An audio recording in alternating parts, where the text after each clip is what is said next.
You didn't say get dressed, Brian. Right, I assume they are. It's Tuesday. Monday, you have an excuse. Brian went out for a book signing, if you missed the show yesterday, and met a lot of your fans, and they all said, you wouldn't believe how many times I'm halfway dressed and you tell me to get dressed. Or they overslept, and we tell them.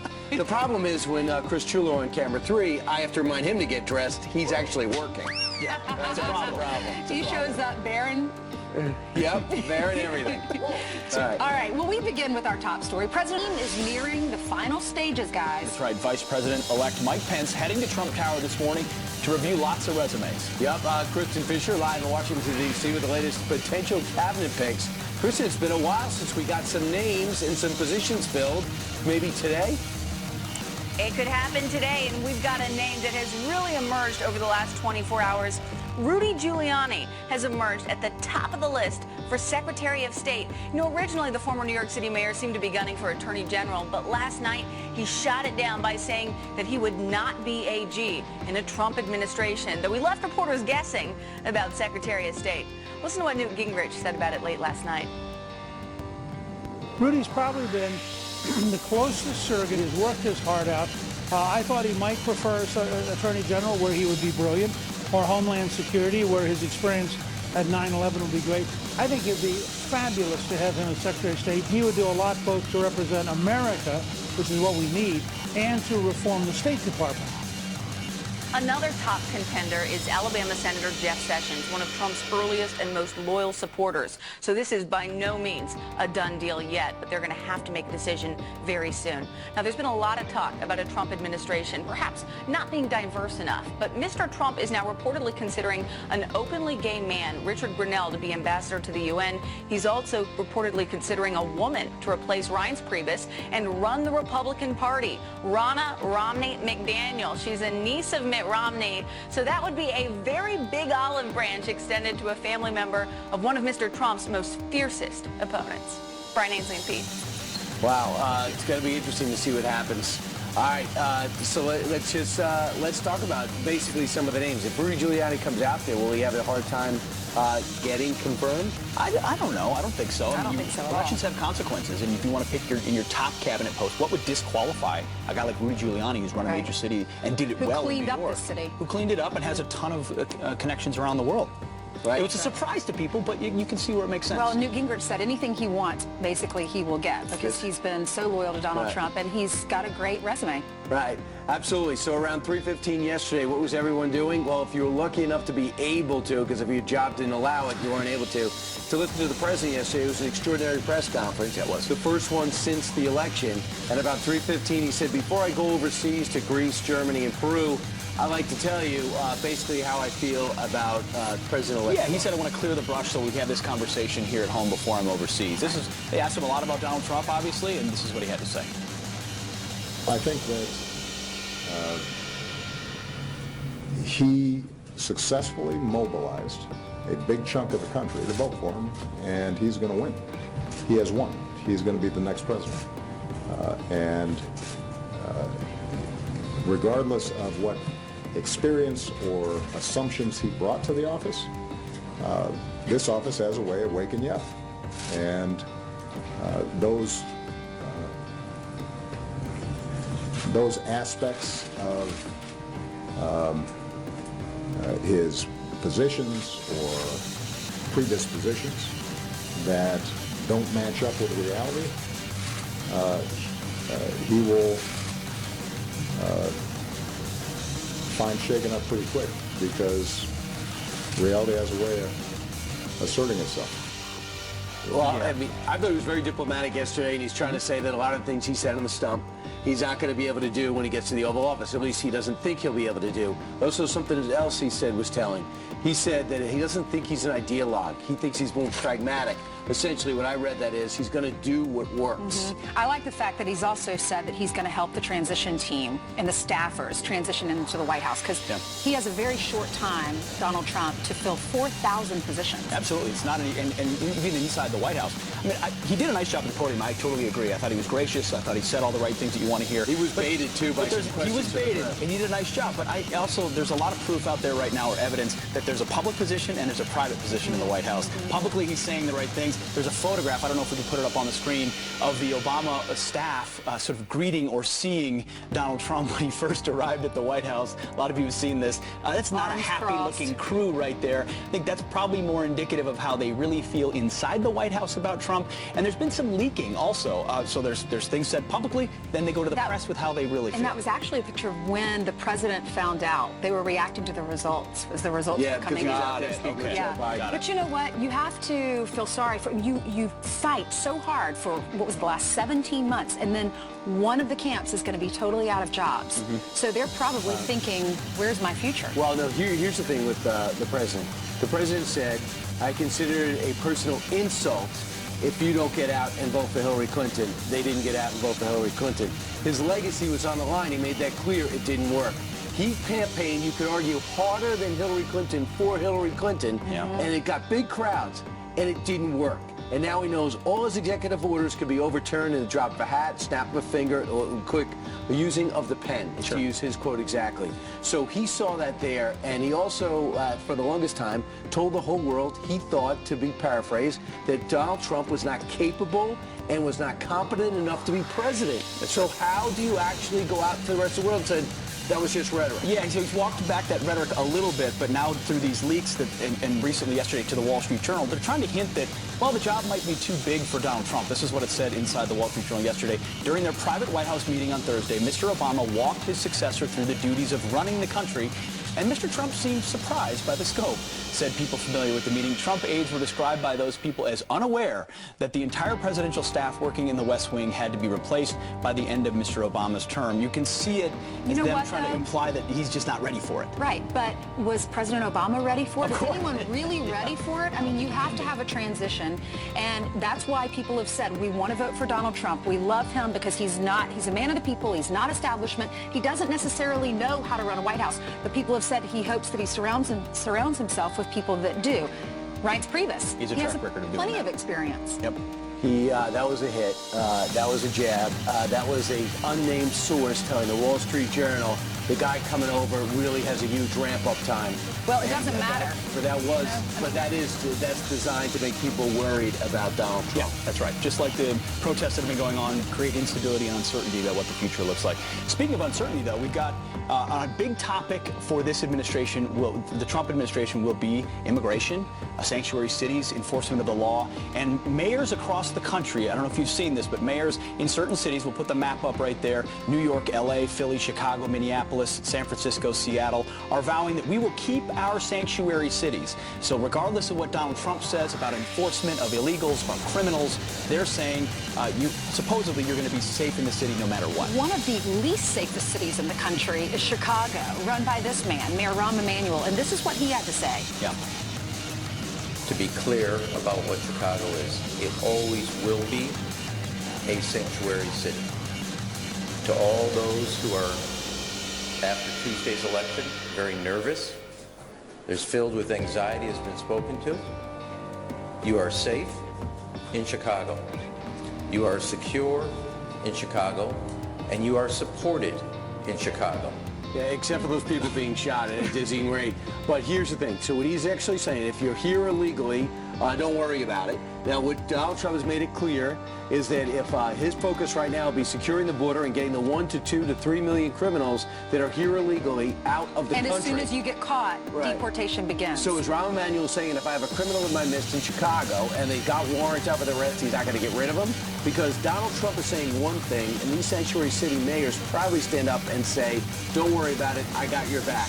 You're here illegally. And by the way, does he also mean the criminals? Well, exactly. You'll be safe in this city. What about the 600 people that were killed in Chicago just this year? The 78 in homicides in October alone. It's not a safe city.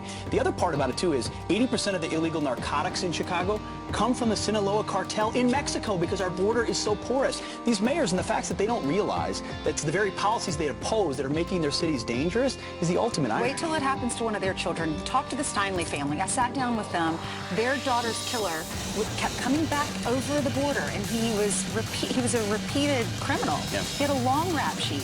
Yep, and now Kate Stanley's dead, and those kids and those families really meant a lot to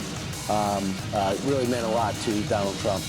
And you can tell that throughout the thing. So tell us how you feel about that. Do you really salute the mayors for standing up to the president-elect, or do you think they got it all wrong? Talk about all right. Heather, now it's you. Always. Good morning. Good morning, everybody. Pete, great to have you back. Welcome back. Happy Tuesday to all of you. At Fox News Alert, we start out with right now, there is a manhunt that is intensifying by the minute for a murder suspect who broke out of jail barefoot. Police in central Missouri looking for Daniel Glenn Campbell after they say he slipped out of the back door of a Texas County jail overnight wearing his white and orange jail uniform. He was charged in connection to a double shooting and homicide last month. Officials believe that he could be headed to the St. Louis area. Keep an eye out for that man.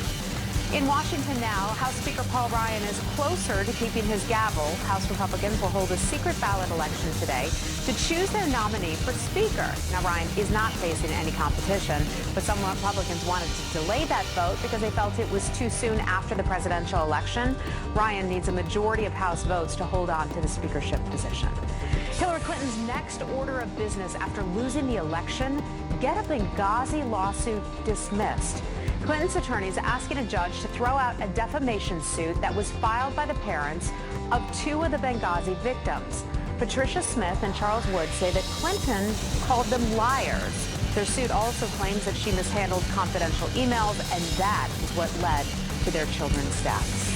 President-elect Donald Trump's Mar-a-Lago club could soon turn into a winter White House. Members and staff are reportedly getting ready for new security measures at the Palm Beach property. The future First family is expected to spend Christmas and possibly Thanksgiving there this year.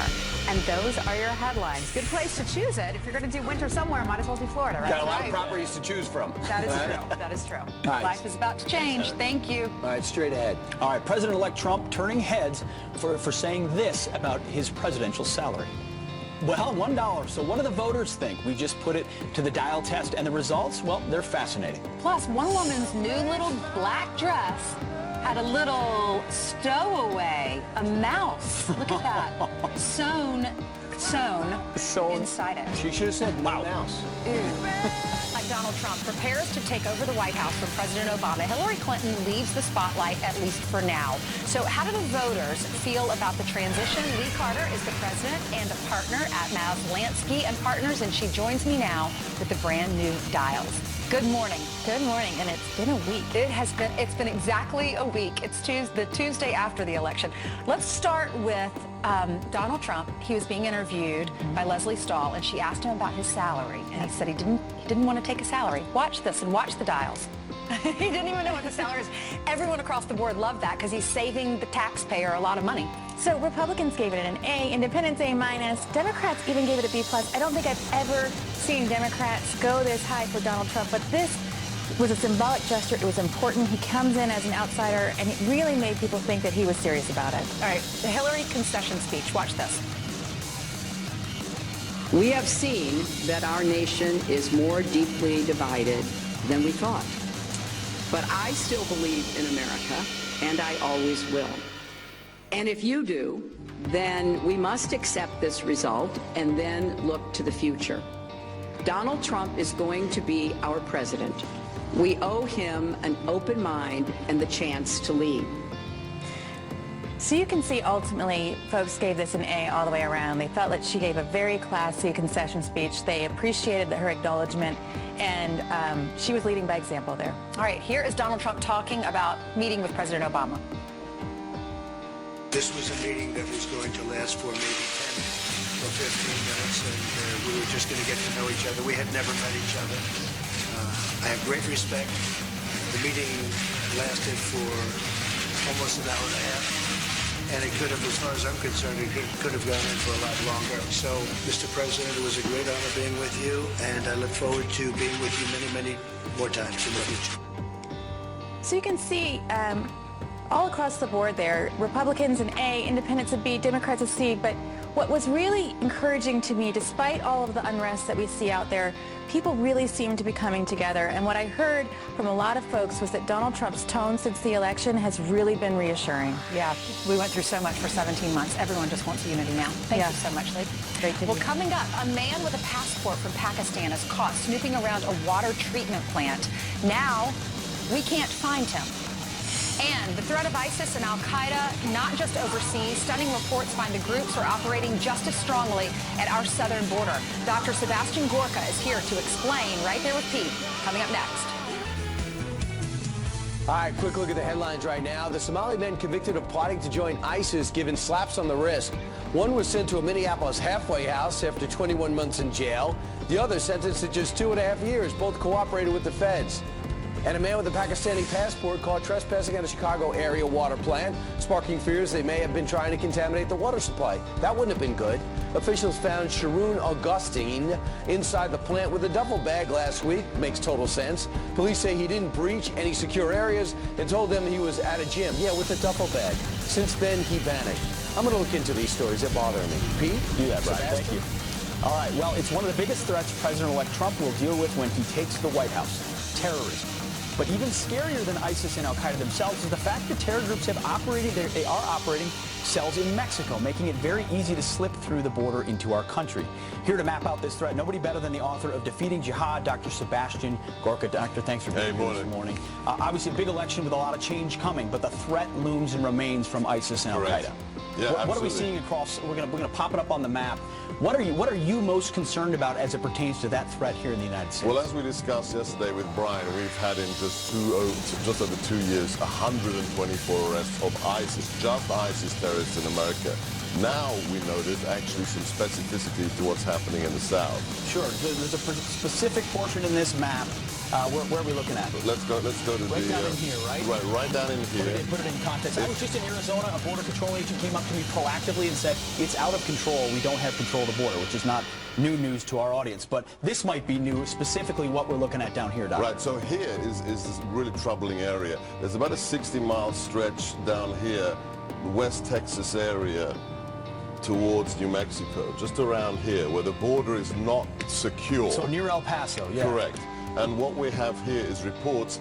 The State Department, D.C., tries to deny these, but when you talk to Judicial Watch that actually goes down there, talks to the local police officers, they say this area is being used by jihadis. Jihadis are cooperating with the local coyotes, being smuggled across. There was one case where 4 ISIS terrorists were found to have used this area to cross into America. How does Judicial Watch know that? Where are they getting their information? And what's the specificity? So the Texas Department of Public Safety and FOIA, and also from the Mexican authorities. One of the most disturbing things is on the mirror side of El Paso, right about here, there is a report of an ISIS training camp in Mexico. Wow. Yeah. So reports of an actual ISIS training camp just on the other side of the border, attempting to utilize this porous portion here to come into the United States. And one last thing that really puts it all together, they have managed to find reports. Do you remember the first ISIS attack in America? Garland, Texas, that Mohammed art show, and they tried to kill Pamela Geller. 2 guys were killed by the local police. An associate of those individuals said, my ISIS brothers in Texas and Mexico assisted in that attack. And we do know that the drug cartels, at the right price, have been more than happy to work with jihadis to facilitate that. Think about it. You've got a smuggling route, okay? You're going to use it, right? Whether it's guns, whether it's immigrants, whether it's drugs, or whether it's a terrorist. You don't care. Yeah. Right? Money. Money, and even with things like sanctuary cities, we seem to not care about the porousness of that. Dr. Sebastian Gorka, thank you very much for joining us. As always, an expert. All right, coming up, President-elect Trump already getting major pushback on his deportation plans of illegals. But Judge Napolitano says the critics are fighting a losing battle. He's here live to explain why. And for all the bitter liberals out there, here's some advice for you. We're going to give you the quickest and directest route to Canada from Tulsa. When you get to Canada, you're going to hit the border here. Make sure you've got either your card or your passport. A local reporter turning into an international sensation next. But first, happy birthday to Lily Aldridge, the Victoria's Secret and Sports Illustrated swimsuit model. She is turning 31 years young today. All right, check your calendar. It is a huge day for the Fox and Friends family. Ainsley, who I call Ainsley, has written her first children's book. It's called Take Heart, My Child, A Mother's Dream, and it's out today. Wow. And get this, Pete also loves this book. Oh, it's fantastic, absolutely. The book is inspired by her childhood and notes from her father. and it's a lullaby to her 1-year-old daughter, Hayden. And Ainsley, how long did you think about doing this? Can you believe Janice the day and I were is just not talking here? about this because Janice and I went to lunch. Janice is over here. We went to lunch like 4 or 5 years ago. Thank you. Janice has her children's book out, and we both said we've written children's books. Mine was about my dog at the time. Remember this? Yeah, come on over here. I went to the publisher and read them the dog book, and they were like, "We like this, but we think, tell us about your life." And I said, "Well, my parents are amazing. My mom's a school teacher. Dad was a basketball coach, and then put himself through college. His goal was to put all 3 of us through college. So he was gone a lot being a coach, as you know, and because you coach, but you, Right, yeah. he was a college basketball coach. They're gone all the time. So Dad said, I want to put my kids through college. That's my goal. So I'm going to take another job. One of his basketball players, Dad's hired him. So we moved to Columbia, South Carolina. Dad had this great job, and Mom was a school teacher. So it was, while she went to school at 7:30, she had to be there at 7:30 in the morning to teach the kids. So Dad was in charge of breakfast. So next to our cereal bowls, he always left a note, a scripture, a saying. So there's Dad. That was the day we met. Oh. But here's the children's book, and it's just sayings that my parents taught us, especially some of those notes that Dad left me. And so when I was pregnant with my daughter, I wrote this book. And so I'll read a little bit of it for you guys. Right. All right, here's page 1. Can I sit on the floor cross-legged? It says, before you were born, oh, I wanted a baby so badly. Before you were born, before you came to be, I dreamed a love song on a butterfly sea. Look at the artist. She's amazing. Yeah. How did you See pick the butterfly? See, hold on, you don't interrupt my reading. Oh, sorry. The waters that day whispered truths in my ears of hopes for you, love, for your life through the years. May your feet trace new patterns on warm sandy shores. May you dive into waves and yearn to explore. But if you get lost in the ocean's vast tides, take heart, my child, I'll be by your side. And then there are a few more excerpts I'll share with you. I liked this paragraph. May you take the high road, though the road may be long, pledge to follow your heart, so your heart will be strong. And The pictures are incredible. did a great job. Jamie Kim, she's amazing. May you strive to be happy, change your course if you're not, embrace the world's colors, colors others forgot. And that reminds me, if there's a child in your classroom, 4th grade, there was a little boy that sat next to me, and he had some challenges. And it was my joy to help him with scissors and coloring and things like that. So I think of him when I wrote that. Embrace the world's colors, colors others forgot. Never forget the ones that might not have. That is beautiful. So when you wrote that, did your image of mom and daughter or son for a kid, that was and when your... the publisher sent it to me, I went into her nursery. I was pregnant at the time, didn't know if I was having a little girl or a little boy. And I went into her nursery, and I wanted to read it for the first time there. And I just wept because I was so excited. I got this job, pregnant with my baby. It was just all at once, and then the book. So I'm so grateful, so grateful. So today's a huge day. It launches today. You could order pre-order last night. You were on with Sean on the radio. Yeah. And today is a great time to order it, Thank you. especially because with the holidays here, this is a great book Thank to get you. for the holidays and get it out of the way in November. Proceeds going to Folds of Honor. That's amazing. Yeah. And America knows you. Major They know your heart. And when you know the person that wrote the book, I think you have an additional special connection. Right. So Ainsley comes in and says, my book launches today. And I said, tomorrow. And she goes, yeah. She goes, do you have a copy? Oh, yeah. He goes, can I have it? I don't have mine. I took your copy. the book out of my office. Here, you can have it back. All right, thank you very much. Congratulations, Amy. Meanwhile, Ainsley's dad will be here with Hayden at 8:30. Yes. They have all types of demands. They want a car. It's got to be a limo. It's got to be a certain amount of time. And they need We this need green child seat. M&Ms in the green room, Brian. Get on it. Meanwhile, it's my turn to toss to Janice Dean. Do you want to stay here, or do you want me to go to the weather wall? You know what? You make Whatever the call. you want to do. Okay, move over, Pete. You're always welcome. Okay, let's take a look at the weather. You know what? The reason I'm in the studio is because I'm a wimp. I didn't bring my rain boots. It is pouring rain outside, so already I'm a diva here on the second day of Fox and Friends. 51 in New York, it's 40 in Chicago, 54 in Rapid City. Warmer than average across the central U.S., 15 to 25 degrees above average. And we have this coastal low. If it was a little bit cooler, we would be talking about snow across the Northeast because this is a coastal system. But across the Northwest, well, here's the Northeast, first of all. It's going to be a messy commute if you live across anywhere from the Mid-Atlantic up towards the Northeast. New England could get heavy rainfall. And there are your temperatures, too warm for snow. And this is the time of year that we could potentially see a nor'easter. But that is not going to happen because the temperatures are too warm. And then then across the Northwest, that's our next system, and that actually could bring the potential for the first big snowfall for the northern plains and the upper Midwest. We'll be watching that. And congratulations, AZ. I am so proud of you. So proud of you. Proud of you. Aw. Freddie the Frogcaster. Yep. Aw. Yeah. Right. Hey, someone could find Heather now. She used to be over there, and somebody moved her. Right there. Good morning. Congratulations, Ainsley. We're also happy and proud of you. Good morning to all of you. I have a couple of news headlines I want to bring you right now. There's a brand new bombshell ruling for the star of the Netflix series Making a Murderer. Brendan Dassey is set to be released from jail after a Wisconsin judge overturned his conviction, saying Dassey was coerced. A near disaster on a packed flight as pilots go to drastic measures to avoid crashing into a drone. One of the 54 terrified passengers on board the Canadian Porter Airlines flight posting this photo with the caption, "Scary flight moment, but we made it safe and sound." She says the plane took a sudden dip, causing everyone to scream. 2 flight attendants were hurt. And these A-listers all said they would leave the country if President-elect Donald Trump won the election. Well, it turns out they're crying wolf. So now an Oklahoma traffic reporter is stepping up and leading the way to Canada. Watch this.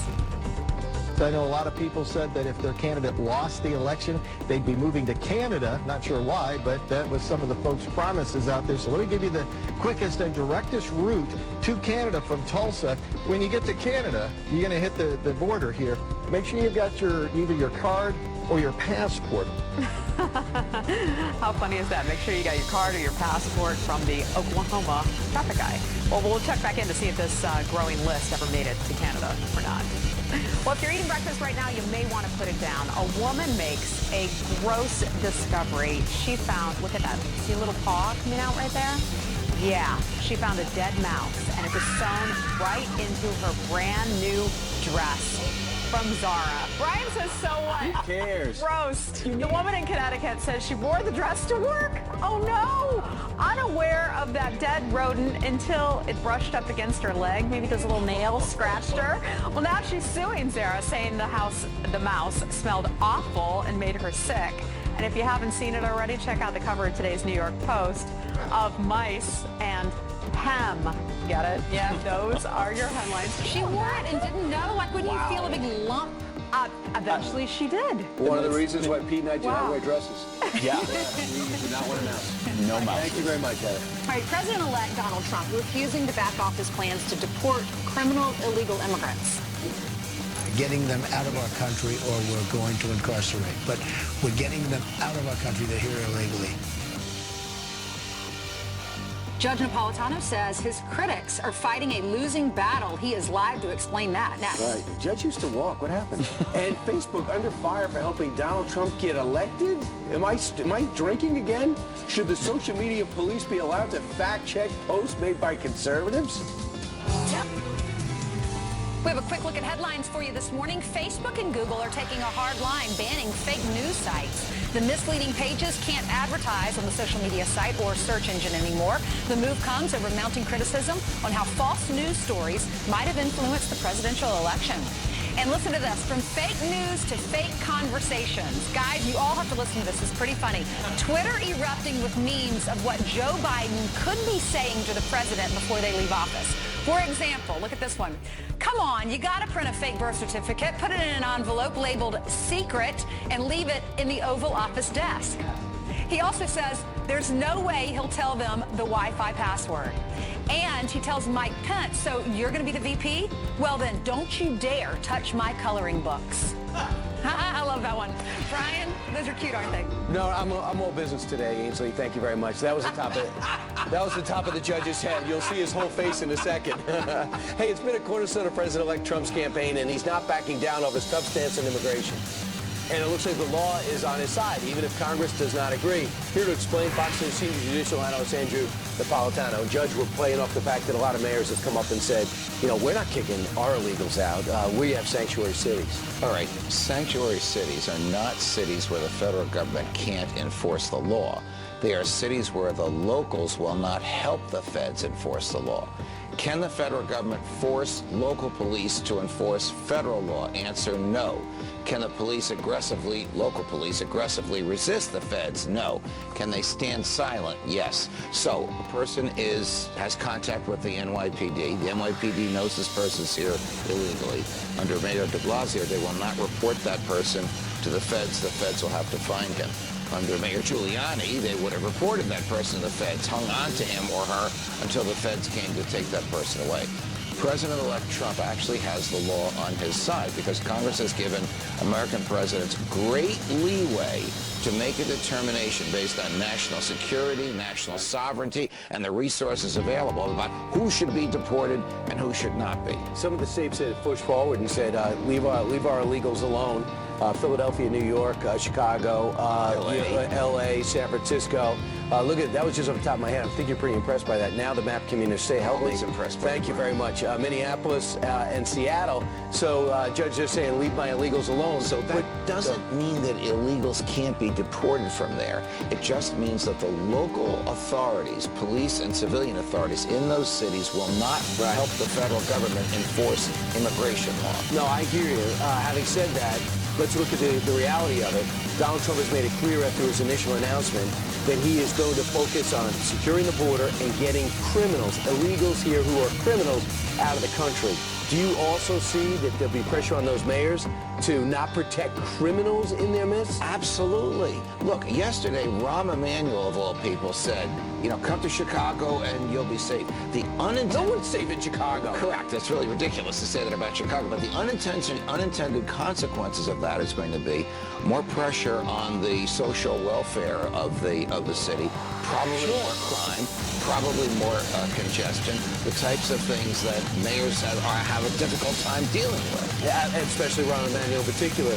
And the president also said yesterday, don't touch DACA, which means kids taken here as infants, young kids, 4 or 5-year-olds, get to stay because he had an executive order. That's going to be a little bit tougher politically. That executive order was invalidated by the Fifth Circuit Court of Appeals, and the Supreme Court tied on whether or not to overturn it. So the executive order is out.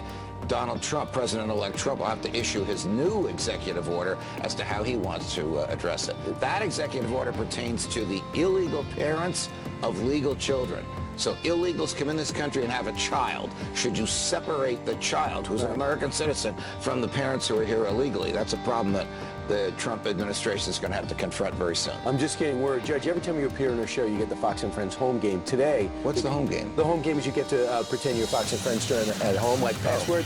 But today, because of Ainsley's book launch, you get 25% off the cover price. I get 25% off. You're sure to give me a free one? Really? No. Well, this you're going to charge you at the end. It's a typical Ainsley Earhart move. Hey, let me tell you what's straight ahead. Remember when President-elect Trump made this prediction about all American companies moving overseas? They're going to call me up within 24 hours. They're going to say, Mr. President, do you have any second thoughts? I say, absolutely not. They say, sir, we've decided to stay in the United States. Go ahead, Judge. Finish my job. Can you make that happen? A worker whose job is moving to Mexico is here next. You're playing the home game. Keep going. And Trump campaign manager Kellyanne Conway, my childhood friend from New Jersey, is here next hour as the Trump administration quickly takes shape. Could she be joining his cabinet? Brian, thank you for letting me do Are you just about done now? I call up. I say, hi, Donald Trump, President of the United States. I hope you enjoy your stay in Mexico. Every single air conditioning unit that you make and comes across the border into the United States, we're going to charge you a 35% tax. They're going to call me up within 24 hours. They're going to say, Mr. President, do you have any second thoughts? I say, absolutely not. They say, sir, we've decided to stay in the United States.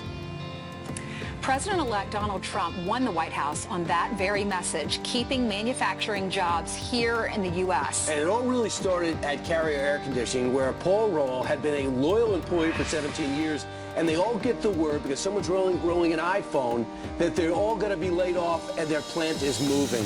Paul, are you pretty relieved that it is now President-elect Trump? Yes, I am. Why? I feel that he's going to carry through on his promise to keep more manufacturing jobs in the United States.